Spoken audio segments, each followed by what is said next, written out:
3 ഉരുളക്കിഴങ്ങ്, ഒരു വലിയ ക്യാരറ്റ് ഇത്രയും കഷ്ണങ്ങളാക്കി കുക്കറിലേക്ക് ഇട്ട് കൊടുക്കാം. കൂടെ തന്നെ ഒരു വലിയ സവാള അരിഞ്ഞതും ഒരു തക്കാളിയുടെ പകുതിയും ചെറുതാക്കി അരിഞ്ഞത് ഇട്ട് കൊടുക്കുന്നുണ്ട്.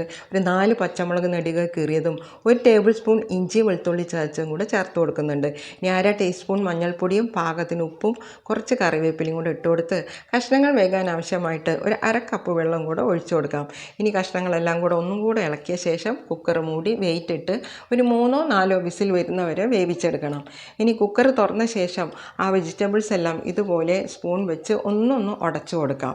ഇനി ഇതിലേക്ക് താളിച്ചൊഴിക്കാം. അതിനായിട്ട് കടായിലേക്ക് 2 ടേബിൾ സ്പൂൺ വെളിച്ചെണ്ണ ഒഴിച്ചു കൊടുക്കാം. 1/2 ടീസ്പൂൺ കടുകും ഒരു 3-4 ചുവന്നുള്ളി ചെറുതായിട്ട് അരിഞ്ഞതും കൂടെ തന്നെ ഒരു 1/4 ടീസ്പൂൺ ഗരം മസാല പൗഡറും കൂടെ ഇട്ട് കൊടുത്ത് മൂത്ത് വരുമ്പോൾ ഇത് കറിയിലേക്ക് ഒഴിച്ചു കൊടുത്ത് നന്നായിട്ടൊന്ന് മിക്സ് ചെയ്തെടുത്താൽ പൂരിക്കും ചപ്പാത്തിക്കും അപ്പത്തിനും പറ്റിയ നല്ല വെജിറ്റബിൾ കറി ഇവിടെ തയ്യാറായിട്ടുണ്ട്.